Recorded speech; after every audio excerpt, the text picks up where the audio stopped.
am I speaking to right now? Cameron. My name Cameron. is Cam Buford. Hey, it's Peter Rosenberg. I'm hanging on my man Cameron Buford. We got some good questions today. I'm a Dolphin fan. There's always room for improvement. I'm more a fan of boxing. Boxing is my main sport. All we want to see every year are the best two mothers getting in the ring and getting them. I got some of this for you. Goodness. For me? Yeah, just for you. Think about it like this: the promoter pays the fighter, the fighter pays the manager. Okay. So the manager works for the fighter, and the fighter works Work for the promoter. Okay. So you are lifting weights currently?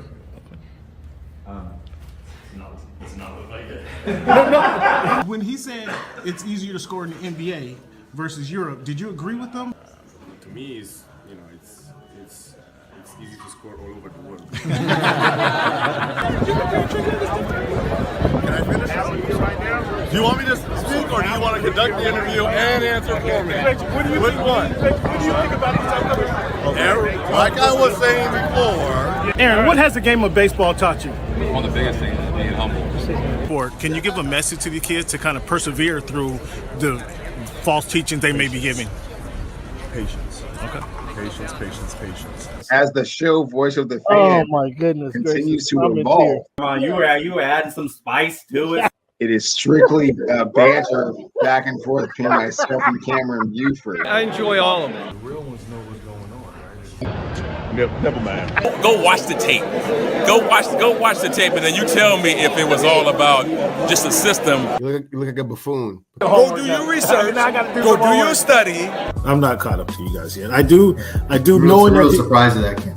Hey, come here. It's okay. It's okay. It's okay. Oh, this guy. That's what's good in sports, man. It's Big Snoop Dogg, man. That's what's good in sport. Thank you for making our voice your choice. If you haven't told your girlfriend about the show, tell her about the show. If you haven't told your boyfriend about the show, tell him about the show. If you haven't told your cousin, your uncle, your grandfather about the show, let everybody know about the Voice of the Fans podcast. Hey, man, thanks for making our voice your choice. You know how we do. What's good, fans? Thank you guys for tuning in to the Voice of the Fans podcast. This is your man, Cam. And once again, I got the star of the show, your man, Bo, on with me, Bo Crouch from Football Talk with Bo, who he played today as our correspondent from the Seattle Seahawks Super Bowl parade. Tell me what you saw and what were your takeaways from the parade? Yeah, like it was a great event. You know, atmosphere was electric. There was about they only had the stage was in one of the end zones, so they had the other. What's up, Daniel? What up, Barry? What's up, Barry? They had about 3/4 of the stadium full, so about 40,000 people inside. They said it was about 1 million people in Seattle today. Downtown, down 4th Avenue, I dare not even go. I didn't even bother to go there. I went to Tacoma. I went the other direction today. But I bet it was a wild scene. Congratulations to the Seahawks. I mean, if anybody who watched the season for most of the season saw that they were arguably one of the best teams in the league, if not they proved that they were the best team in the league yesterday. With that win, McDonald, becomes one of the youngest coaches to coach to win a Super Bowl, actually. So kudos to him. Jason Myers kicked 5 field goals. That was a Super Bowl record. Sam Darnold did what he needed to do. And as we talked about last week, if Kenneth Walker can get can get some yards on the ground, that would be a difference maker for the Seahawks. And it was from the – first of all, let me ask you this. Was it a boring Super Bowl, did you think? You got to remember, I was a defensive player. I like defense. So I mean, I was surprised to hear that. I didn't think that thought didn't even cross my mind until I started listening to people talk about it. And they started talking about how it was, no points were scored. It was boring. It was kind of predictable. Well, again, if you watch football this season, you saw that Seahawks were the better team. The defense was ferocious, and the Patriots were going to have a tough time against these guys. What I didn't expect, Drake May has had a couple bad games. Well, now the whole playoffs has been bad for him, but he had a couple bad games. I really expected him to. I know he's playing the Seahawks defense. I just talked about how good they were. I expected a better game. I expected maybe a more controlled passing game. I expected him to use his feet more. He didn't. I thought that would have helped him out a little bit. I just expected a little bit more production out of Drake May. Does Sunday's game speak to Seattle's defense, or Drake May's inefficiencies, or the Patriots' lack of weapons? So I think this is where people might have underestimated just how good the Seattle defense was this year. And so I have a graphic for you there. Okay. Are we ready for it? Most people look at 2013 Seattle's defense as a top 5 all-time defense. And of course, Steve-O, yeah, we get that you weren't a fan because we got to win a ring in your house. But being said, when you look at these numbers, this is against what the Legion of Boom put up. And again, Legion of Boom 2013 was, largely considered a top 5 defense all time. Let me see if I can get this overlay off of the screen so we can see your graphic much better. No, none of that doesn't help. Continue to go. Go ahead. I'm figuring it out. You want your running back touchdown? Well, there you go. At least you got your prop bet in. But yeah, so when you're looking at this, the Legion of Boom averaged fewer points per game, but not by a lot, right? We're talking field goal here. And then you look at total yards allowed. This year was better than the Legion of Boom. When you look at the rushing yards, this right here really lends itself to the question you just asked. They were only allowing 75 yards a game for the season. So, okay. That stat right there. I like this stat. Thank you for bringing this up. This is actually a great comparison. The takeaways, the Legion of Boom had the advantage. The sacks this new defense had the advantage. Third down efficiency, 37 to 32%.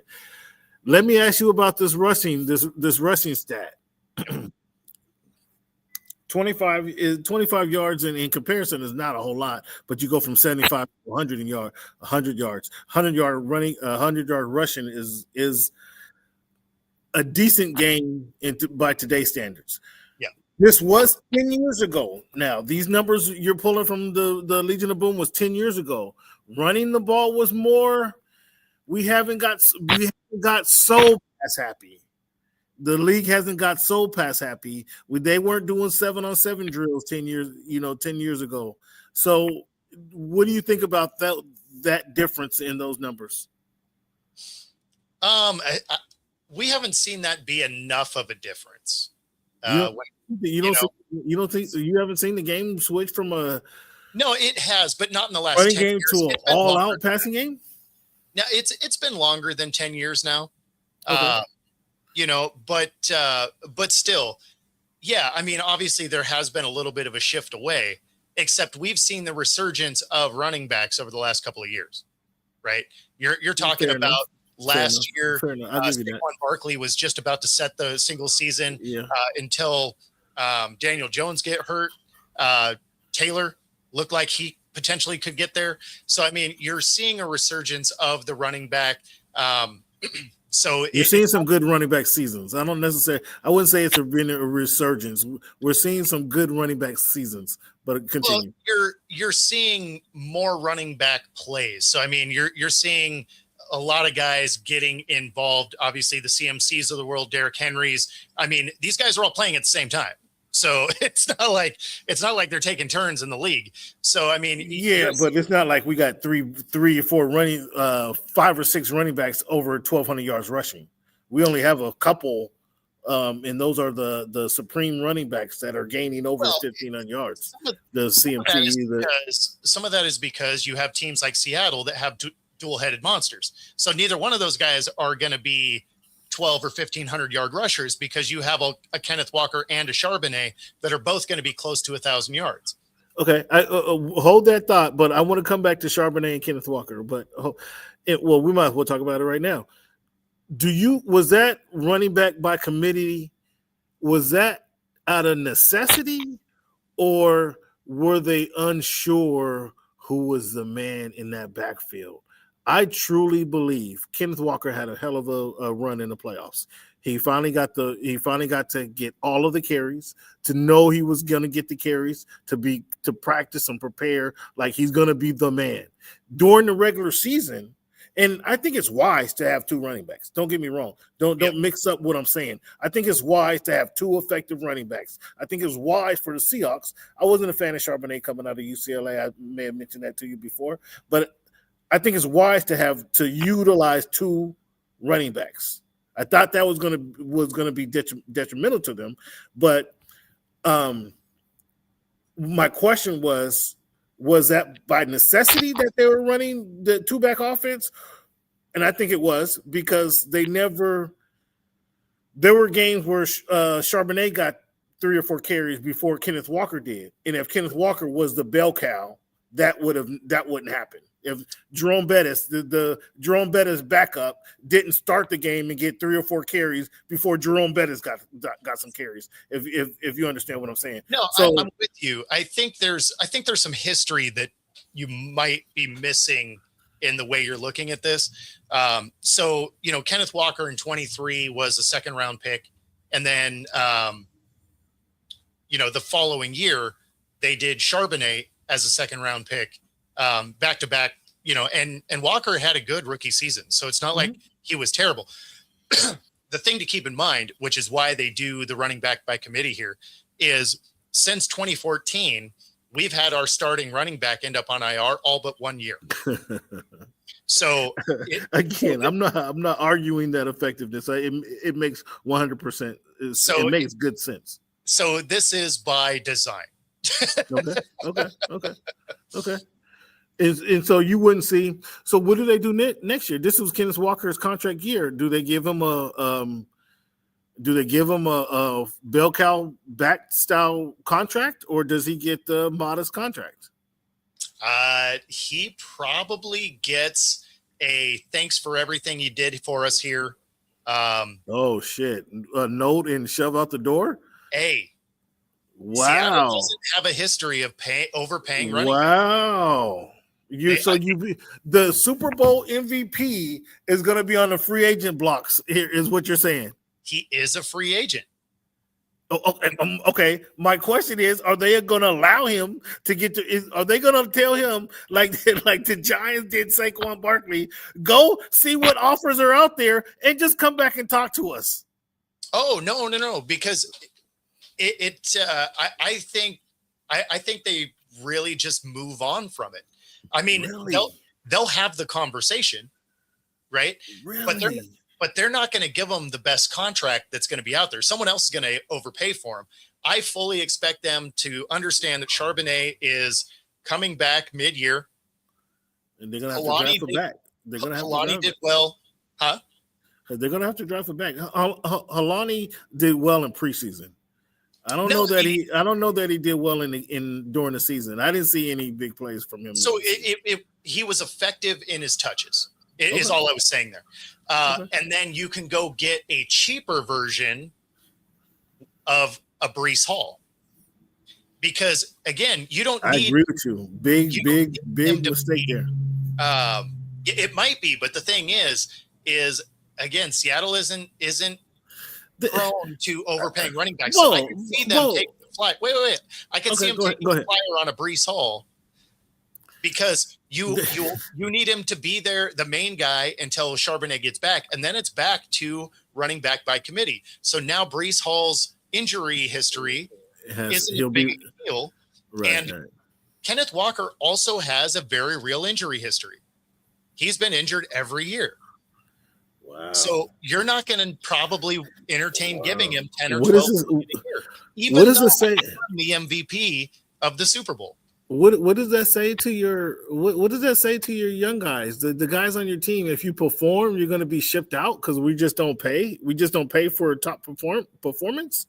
Is that what you're telling the rest of the players? No, what it means is there's somebody with deeper pockets than you, because there's going to be guys that have way more cap space that are going to be willing to overpay. Okay, but you're talking about the Seahawks as if they're hovering around salary cap issues. If they're having salary cap issues, as far as I know, they have the fourth most salary cap space in the league coming up this offseason. Why wouldn't you pay a guy who's produced for you in crunch time, a guy who's earned the Super Bowl MVP? I'm with you. I'm not saying that they shouldn't. I'm saying Bo, they don't. Okay, fair enough. So what you're saying, in the point that you made, and again, appreciate this insight, appreciate this history you're giving us. The Seahawks are going to try to find a reclamation project and do it all over again. They just won a Super Bowl. They just won a Super Bowl with the quarterback off the scrap heap. You're telling me now they're going to go get a running back off the scrap heap and try to duplicate this again and try to expect this same performance again? Half this team's off a scrap heap. Well, I'm talking about some of the stars. Talking Cooper Kupp and Rashid Shaheed. And again, Cooper Kupp. Is Cooper Kupp coming back? Cooper Kupp might not be coming back. I think he signed a 3-year deal. He signed a 3-year deal. He signed a 3-year deal. Yeah, he'll be back. No, but I mean, DeMarcus Lawrence. So DeMarcus Lawrence. He can't come to the table. He's 12 years into the league. I think he's home. I think he found a home, and you got to keep him for a few years. He signed a 3-year deal also. So after 3 years, do they get a watch on their way out the door? Do they get a T-shirt with the Space Needle on it? I love Seattle and the Space Needle or something as you're dropping them off at the airport, GM Bo? Hey, they probably got a ring. They got this shiny thing with diamond. Well, this season they did. My goodness, I didn't know Bo was such a tough guy. Jeez. No, again, it's just historically there's some positions they don't pay, and running back is one of them. Offensive line is the other. Well, a couple of things, and GM and Schneider's been the GM for all this. Yeah, I feel you. I think that offensive line, to all the shots that the offensive line were taking, and people were calling. I remember somebody on this show was calling out their offensive lineman by name. In fact. Their offensive line on Super Bowl Sunday, this offensive line looked amazing. Who wasn't out there? Oh boy, here we go. You know who also wasn't out there for the NFC Championship game? Who was same dude. No, they started. I thought as we talked about last week, one of the major keys to the game was getting Kenneth Walker going. On the very first play, he picked up 11 yards. On the next carry, he got outside again, and we didn't pick up the first down. But on the outside, he on the next play, he got to the outside again, picked up 7 or 8 yards, if I remember correctly. But in 2 plays, he had, he was averaging 9 yards a carry. And I think that was a bad omen for the Patriots. The Patriots' defense held Seattle on that first drive when Kenneth Walker had some good runs. They held him to a field goal. The next drive, Kenneth Walker, I think that was the third drive. Kenneth Walker had the screen pass and broke outside for a big gainer. But they held him to a field goal. This game is 9-0. You want to give Seattle the nod. You want to give Seattle the confidence, but it's a 9-point game. All the Patriots needed to do was score a touchdown. Yep. And they're not out of the game. Yeah. Why couldn't they move the ball? Well, I mean, they were absolutely getting torched on their offensive line. Drake May didn't have a good postseason at all anyway. Yeah. I mean, for credit to New England's defense, their defense is very good, right? Yeah, much better than anticipated, I think. Well, I mean, statistically, they were very good. When it came to just the defenses in the league, they were a great defense. Mm-hmm. But there were some very real issues with the offense of New England. I mean, obviously the numbers were a little bit inflated because they did beat up on some bad teams. You have to beat the teams that are on your schedule. It just is what it is. Sure. They just happened to play some really bad teams. And when they played them, they beat them up, which you're supposed to do. Right. So, I mean, but because those numbers might've been a little bit inflated, it made you look at them maybe a little more aggressively than they were ready to be. Right. And some of it might've just been, he's young. as a quarterback thrust into this position, because it's not like he played particularly great against the Texans. They win that game because CJ Stroud was imploding. Was horrible. The Broncos didn't have their quarterback. Now Stidham played as good as he could, not taking a snap in 2 years. Like they had him as ready as he could be. And they made it a game. Yeah, but they did. They did. Yeah, I mean, unfortunately, I still contend that the Broncos go for it. They went for it on fourth down, but if they get that touchdown, I was mad at the play call on fourth down, but if they get that touchdown and go up 14-0, it's game. That might have been it for that game there. No, I mean, based on the way they were kicking the ball, even though they were at the 2, I don't know that they make that field goal. Like there were 5 missed field goals in that game, and that was before it snowed. Yeah. So you just put up the rankings we just looked at the rankings with the Seahawks defense as compared to the 14 Seahawks, and very favorable, I might say. How do you? I know you don't have the side by side stats, but from your memory, the 2000 Ravens, the 03 Buccaneers, 02 Buccaneers, they won the Super Bowl in 03. Are they there in that level? I don't think they are. I didn't feel they were throughout the season. Like I recall feeling that Ravens defense was ferocious. I recall feeling that Buccaneers defense was unstoppable. Or how do you want to say you can't run on them? They were a tough defense, but I know when I see that the Seahawks defense is solid. I see what I'm seeing. I know what I'm seeing, but I just didn't feel that they were that Ravens or Buccaneers defense. What do you think? So I think what the element that this one was missing, that the 13 Seahawks had, that the Ravens had, was the turnovers. They just didn't generate the turnovers that those other squads did. Because when you think back to the 2000 Ravens, which was an absolute juggernaut of a defense, no question, right? You also remember seeing highlights constantly of fumbles and interceptions and whatever. When it came to 2013, right, you're looking at Cam Chancellor and Richard Sherman intercepting balls left and right? Earl Thomas intercepting balls. That was something that was a little bit missing from this squad, even though they were mark for mark with that 13 team the rest of the way. They averaged almost a full turnover less per game for the season. Mm-hmm. So, I mean, that's significant. Yeah, that's huge. They were a good defense. They won the Super Bowl. Kudos to them. A lot of them, you have to give Snyder some credits. This Super Bowl win, it's a shame. The last 2 drafts have been money. So, I mean, you have to credit Schneider. Well, Snyder has done this before is kind of what I was getting at. He's for all intents and purposes, he's led a team to back-to-back Super Bowl appearances. Should have been a Super Bowl win, but back-to-back Super Bowl appearances. And then turn around, fire the coach, get rid of the quarterback leaves. You bring in another quarterback, you bring in a quarterback, You don't have all season. You don't have all season to figure this out. Yeah. There's a 3-week period where you guys have to identify a player because your previous player that you was riding with decided he wanted to go elsewhere. And 6 weeks, not 2 months before the season, you have to find a player who's available, willing to come talk to you guys, and then you turn this guy into a Super Bowl champion. Like that's money right there. You can't. Yeah. Snyder's this weekend was really good for John Snyder. I'd say that. Well, and when you look at the last 2 drafts, he's absolutely hit home runs in the last 2 drafts. And I mean, there are parallels, right? So he comes to this team with Carroll. Second year, they win a Super Bowl. Well, he gets McDonald's. Second year, you win a Super Bowl. It's like, oh, okay.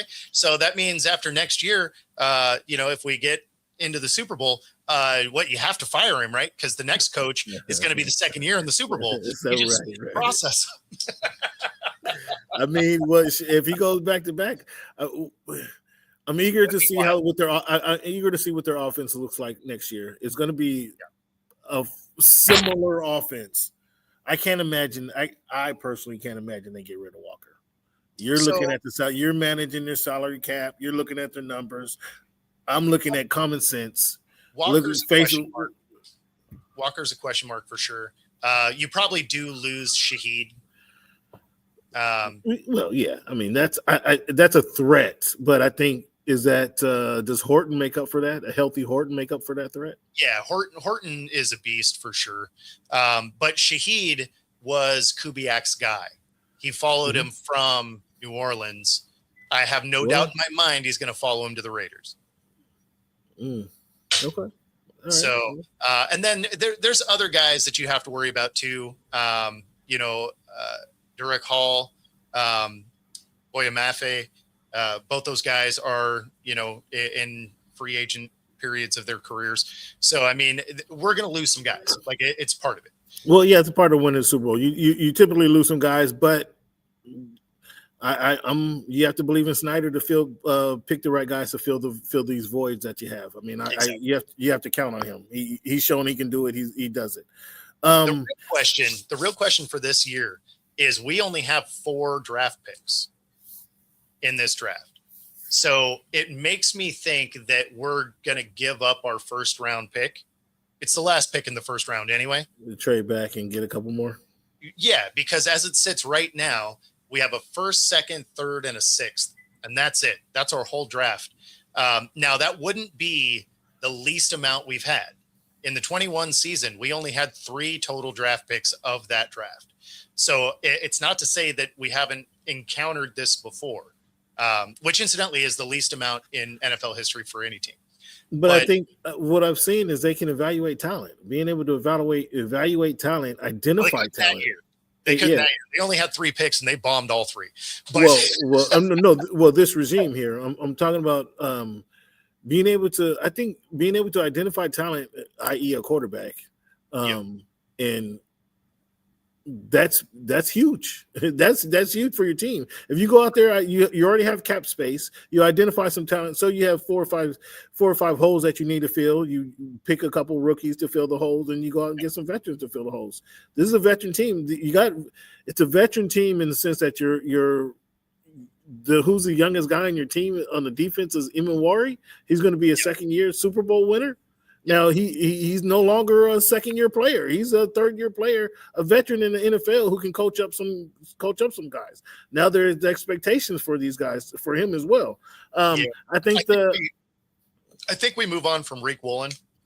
He's also in a contract because he's on a contract situation. Well, not just that, but he has a tendency to get burned. In fact, that first touchdown that they got in the Super Bowl was against Reek. When you're looking at the NFC Championship game, obviously he has the taunting situation. He extends that drive and then gets absolutely barbecued on the next play for a touchdown. But he has lots of those moments, and he's a boomer bust kind of corner where he can get turnovers, but he can give up the big plays. He's actually a lot like Diggs in that way. And so I think that may not be a long-term fit with the way they coach here. And so I could see them maybe trading Reek and getting some draft picks from that end also. You think trading them or signing them and trading them, huh? Yeah, because I don't remember if he's a straight up free agent or if he's a restricted. So what do they award the MVP to the right player? Yeah. Well, why the heck was Sam Darnold in my teacup in Disneyland? You didn't win the MVP because you didn't win the MVP. You're not in my commercial. That's supposed to be my commercial. Yeah, that's just where the league is. Like the quarterback gets everything no matter what. Man, come on, man. But his stats didn't say he was the MVP. Like he played well. He didn't turn the ball over, which was key. Who, Darnold? But he wasn't why they won. No, I think Walker in that offensive line is the reason they won. You can say the defense from just continuously shutting down the Patriots is another reason they won. But I thought you could have given it to the Myers 5 field goals. 100%. That's a Super Bowl record. But I thought I thought Walker easily had the best day. So if he would have had the 60 yards that I thought he was going to have, and then everything else just happened, the score was the same, all that, right? But he just had the 60 yards. Myers probably wins, or at least has his name really in that conversation. It's tough for a kicker to win. Yeah. But realistically, he was probably going to be a defensive player. But the fact that he had over 100 yards rushing, that's a slam dunk. Yeah. Like that's an easy MVP nod when your quarterback didn't really do anything special. You're not going to give it to a kicker. And so, it was either going to be a defensive player, except the defense played great as a unit. It wasn't any one guy taking over. Right. So that's where you end up giving it to Walker, because he had the best individual stats. All right, Bo. We appreciate you coming back and bringing us some feedback from the parade today. Thank you for going out there. Where can the people find you on social media, sir? Yeah, so you can find me on all the socials, Football Talk with Bo. You can find me on my YouTube channel at Football-Talk. And, of course, on Roku TV and 97.3 ICU Radio.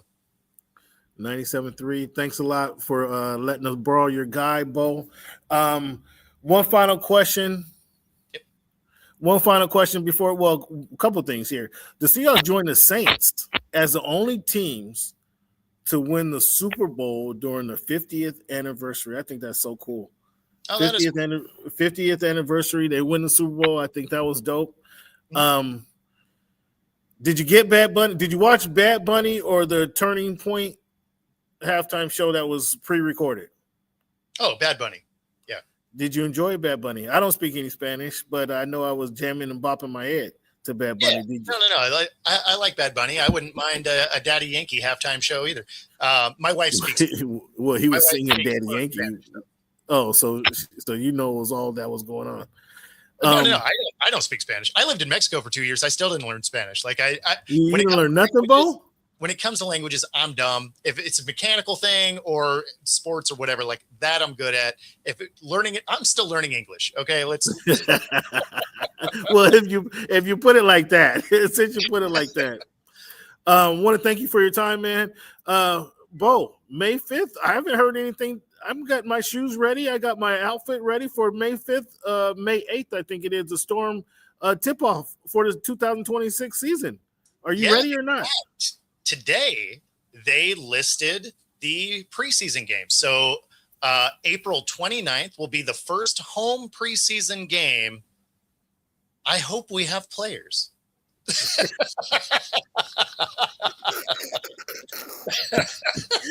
Like you not gonna put on the shorts and run up and down the court, Bo? Hey, it would be ugly. It would be ugly.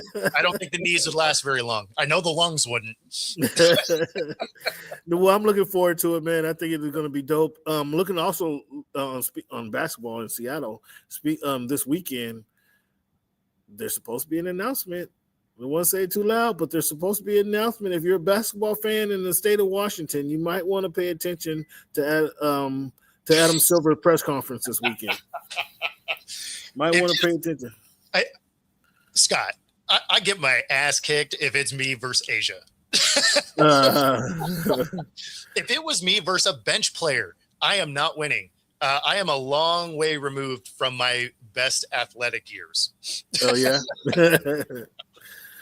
But thank you for coming on, Bo. We appreciate your time, big shot. And then we'll talk to you as soon as we can, big guy. Thanks for your time and enjoy your show. Take it easy, brother. See ya. Have a good one. Thank you. The hardest working man in media right there is Bo Crouch. Spending his time with us, giving us an update from the Lumen Field. Fans, the only thing I want to say is Seahawks, their title run was built on defense, as we discussed. Special teams, sustainable, complementary offense was great. The Patriots, they were playing over their skis, but they got to the Super Bowl. I think they're going to have the first place record next year. They won't be 14-3. I think they'll be 10-6 probably. 11-6 probably. The quarterback changing. Now we saw the coaching carousel going on a couple of weeks ago. Now we're going to see in this offseason is a quarterback carousel as teams prepare for their next season and trying to find their quarterback. Arizona needs a quarterback. The Raiders need a quarterback. Dolphins need a quarterback. Carolina got their guy. There's a bunch of teams that need a quarterback, though, all across the league. So the Cleveland Browns, what are they doing at quarterback? What are the Atlanta Falcons going to do? Are they going back to Kirk Cousins or are they going to Michael Penix? What are they doing? So there's a lot of teams that need quarterbacks out there. So we're going to see quarterback running wild. AJ Brown, his trade watch. Does he stay or does he go? Does Philly get rid of AJ Brown to send him to a team like the Patriots? He played for Vrabel in Tennessee. Does he go to play for Vrabel in New England? That would be interesting. Give Drake May a target to throw to. Derek Carr, there's been some Derek Carr talk about he's exploring a potential comeback, getting out of retirement. I mean, we're feeling good now, I guess. Christian Gonzalez commits long-term to the Patriots, which is expected. The Raiders, we just talked about a little earlier. The Raiders will sign their new quarterback, Clint Kubiak, and looks like Shaheed will probably go to the Raiders and follow him down there. So, as always, the offseason will be pretty interesting, fans. The offseason is always interesting. The offseason is going to remain interesting because you just don't know what's happening. And so you got to keep an eye on things just to see what's happening. Let's move on to some we'll be talking football, as always, on this podcast. We'll never not talk football. But moving forward, we're going to talk basketball this year until we get to some football action. They'll probably training camp or the draft. The draft will probably take over the first segment, but after the draft, before and after the draft, is going to be NBA talk until training camp. NBA, what's going on in NBA this year? I'll catch you up on some of the big things that's going on. Luka Doncic is leading the league in scoring at 32.8 points a game. Karl Anthony Towns is the NBA's top rebounder at 11.9 rebounds a game. Cade Cunningham is a big reason for the Detroit Pistons' emergence. He's leading the NBA with 9.6 assists per game. Shai Gilgeous-Alexander lead the league in win shares at 11.4. Shai's efficiency metric shows he's just not scoring. He's impacting every possession of the game continuously. Where I'm at, these are just topics that's happening in the NBA, since we've been all focusing on football, just trying to catch you up on some NBA action. The Pistons are number one in NBA's biggest surprise team. They are the biggest surprise team. Started off the season hot and just being able to continue and maintain that pace. Basically, with Cade Cunningham leading the way. On the flip side of that, it's been the Clippers, man. The Clippers they've had like 4 different seasons in this one season. They had the stuff with Kawhi and the aspiration in the offseason. Then they had the Chris Paul situation where they let Chris Paul go. Then they turned around and went on a win streak, went on 15 out of 19 games, 16 out of 19 games, something like that. And then they turn around right before the all of this in just like 3 months. Then Harden just demands a trade. So, I mean, their season has been wild ride for Clipper fans. I'll say that. Last night, Victor Wembanyama put 37 on the Lakers in one half. Woo! In one half, guys. He was doing Wilt-like stuff yesterday in the first quarter, had 25 points in the first 8 minutes of the game. It was pretty impressive if you saw it. I'll call him Victor Wembanyama. Victor is awesome. The Spurs earlier today, Jeremy Sohan. I wonder what's going on with that. There's something behind the scenes on that deal. Sohan was kind of a glue guy. Was he late for practice? Did he cuss out a coach? I'm gonna have to do some research to see why they let Sohan go. But Sohan was a glue guy for the Spurs. So there's a little more to the story than somebody just being waived. I'd be curious to see what that is, and I'll share it with you. The Hornets and Pistons involved in a big fight. Miles Bridges, Musa Diabate, Isaiah Stewart, Jalen Duren, all getting suspended. Even Hornets coach Charles Lee facing suspensions during this fight. So this is going to be pretty interesting to see how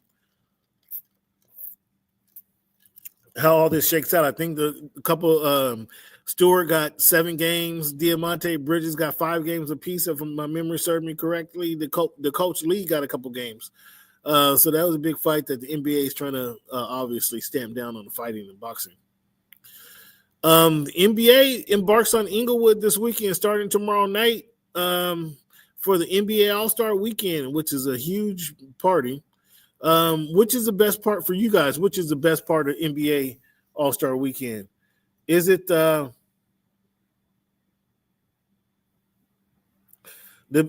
best parts? Is it going to be the dunk contest? No longer the best part. The 3-point contest is pretty cool.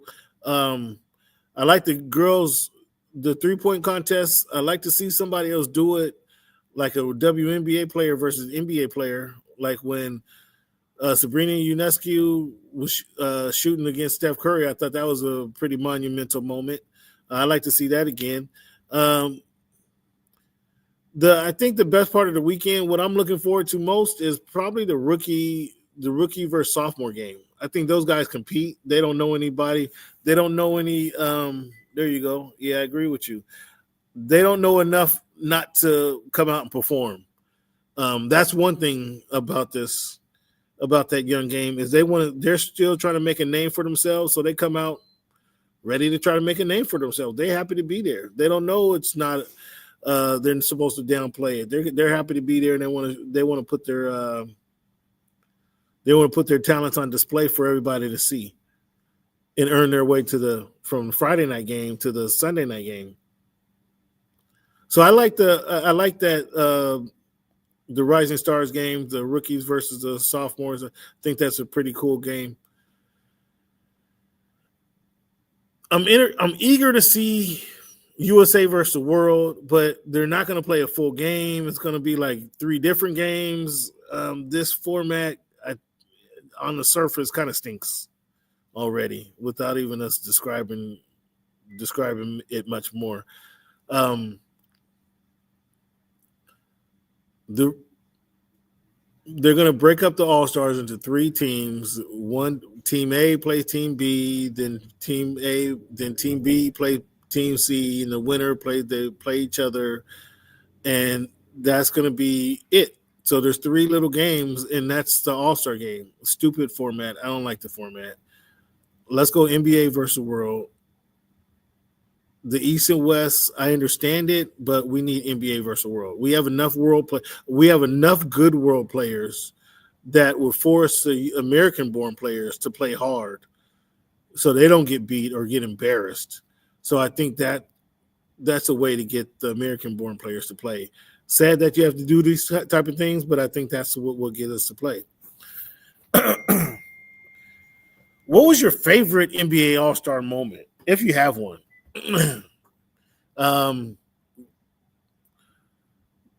Magic's last game, that always sticks in my mind. Probably not the best game, but it was like a 139 to 132 game. It was a close game down the stretch.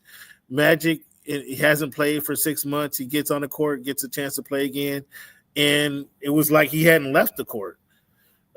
He wasn't dominant, but he was still Magic and still pretty darn good. And then he gets a chance, obviously, to go one-on-one against Jordan. And that's why we get to – that's what we enjoy, or that's what we want to see, these best athletes in the world competing against one another. A 200-point basketball game is not competition. That's what we saw a couple years ago before they came up with this whack format. And I don't know why the guys don't want to compete. I'm confused as why the guys don't want to compete nowadays. It doesn't make much sense, but that's where we are. Another one of my favorite moments in the NBA All-Star Weekend was when Westbrook won the MVP, and Westbrook comes out there with the attitude that I can't be stopped. And he played like he just couldn't be stopped all game long. From the opening tip, I think he got the rebound and went and dunked the opening tip to the final play that he was in the game. He's running the court, dunking with the same energy and aggression that he played with all the time. I think that was a cool. I enjoyed that game. That was a cool moment. And then this next moment is the Kobe LeBron moment where Kobe, slapped the floor and was ready to play defense against LeBron. LeBron passed the ball at the 3-point line. I mean, I think that moment took a lot of steam out of the NBA All-Star event. Players that think LeBron is the GOAT follow LeBron. They want to be buddy. They don't want to compete. They don't want to take somebody's heart out. Like Kobe was saying at that moment, let's compete. We hadn't played in the NBA Finals against each other. Our teams hadn't. Let's go at it now. And LeBron passed up on that moment. I think that was an infamous moment in NBA All-Star moment. And when LeBron passed up, I think he did the league a disservice, in my opinion. I'd be eager to hear what you guys have to think about that. But yeah, I think the league. I'll be looking forward to the All-Star event this weekend. I just think it could be better. The guys could compete. But I'll be looking for a message from Adam Silver talking about the expansion teams. And I'm hoping that the worst kept secret in NBA history will be coming to fruition, and the Las Vegas and Seattle will be awarded new expansion teams here in the near future. That's what I'm looking forward to hearing from Adam Silver this weekend. And we will be talking a lot about it if that is actually comes to fruition.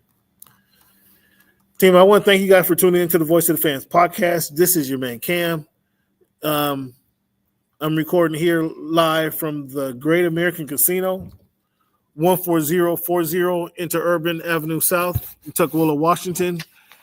These guys have what drew me here initially was their quality happy hour specials. Now the happy hour special that they have is Wing Wednesday. Every Wednesday, they have $1 wings at Great American Casino every Wednesday from 1 p.m. to 10 p.m. $1 wings, hot wings. And, of course, they have all the flavors. But $1 hot wings at the Great American Casino. It is a casino, so you can come on down and play casino. They do have free bonus play Sunday through Thursday, 11 a.m. to 10 p.m., Friday and Saturday, 11 a.m. to 4 p.m., Qualified players can receive up to $1,000 in free play, and they have 2 winners every hour. And they just, again, have the happy hour specials, the one I just mentioned to you, $1 wings on Wing Wednesdays at the Great American Casino in Tukwila. That's from 1 p.m. to 10 p.m. 1 p.m. to 10 p.m., $1 wings, 14040 Interurban Avenue South, Tukwila, Washington. When you come on down here, make sure you tell them Cam sent you. Looking at this week in history, fans, February 6, 1867, Robert Tanner Jackson became first African-American to earn a dentistry degree. February 9th, 1964, Arthur Ashe joins the U.S. Davis Cup team, becoming the first African-American to do so.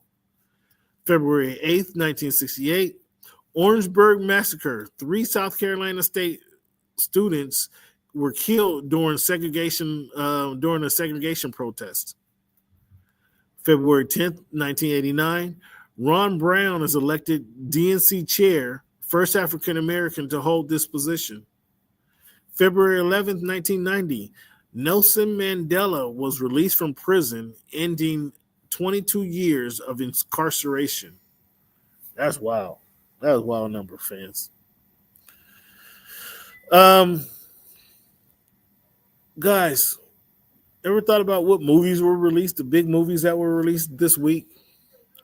The biggest movie released, the highest grossing movie released this week 2014, the Lego movie was released in 2014, made $69 million opening week.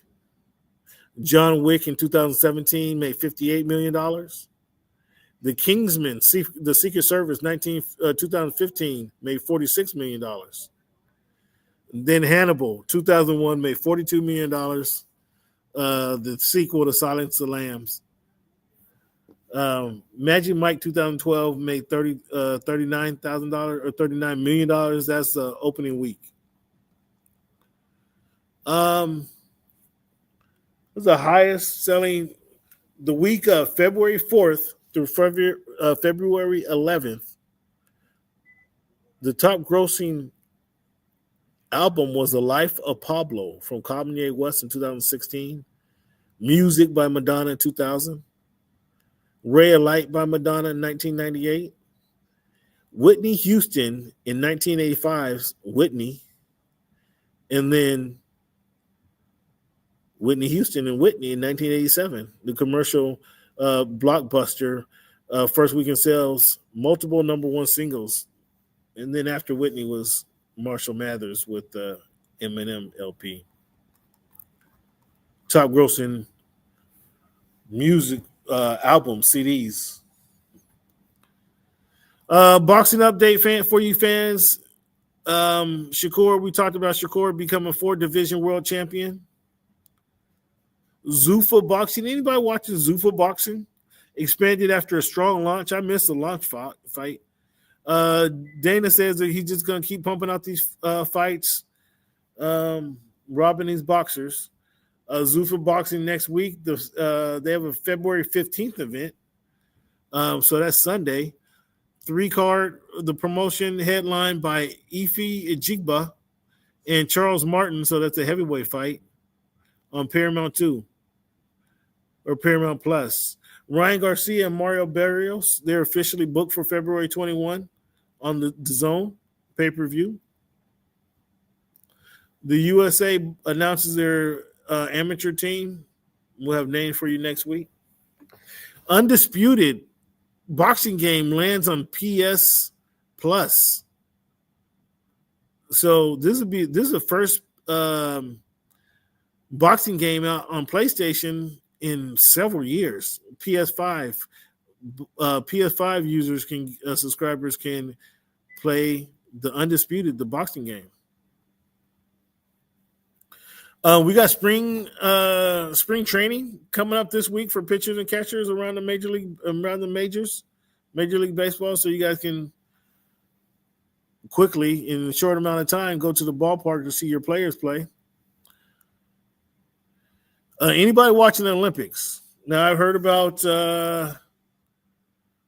Michaela Schifrin losing in her match in I think it was a relay race. And I heard about Lindsey Vonn getting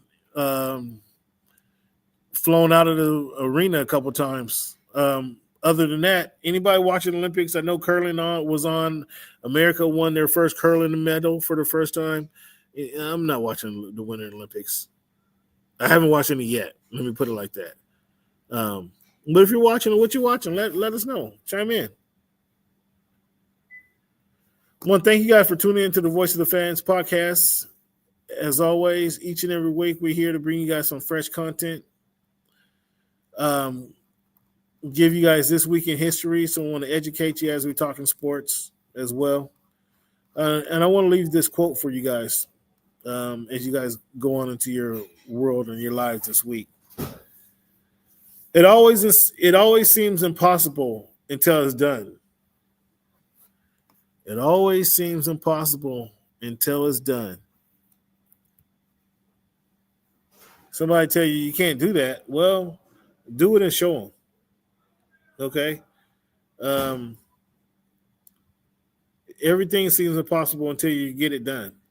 So work on getting it done. Whatever that is for you, work on getting that done, and you can change things around. And then show your doubters what you've done as well. And that quote is from Nelson Mandela. So it always seems impossible until it's done. I bet after 28 years, he didn't think he was getting, or 25 years, he didn't think he was getting out of prison. And a couple of years later, he gets out of, they let him out. So then the impossible actually happens in his case. Once again, fans, I want to thank you guys for your time. Thank you guys for choosing Voice of the Fans. Thank you for listening, however you're listening to us, however you're consuming it, whether it be on H&B Media TV, Voice of the Fans, Voice of the Fans on YouTube, Culture Flex. We appreciate you guys for tuning in. Hit that subscribe button. Hit that like button. If you really like what you're hearing, hit that share button. Share the show with a friend. Thank you guys for your time. Enjoy your week and holler at you real soon. Thank you for making our voice your choice.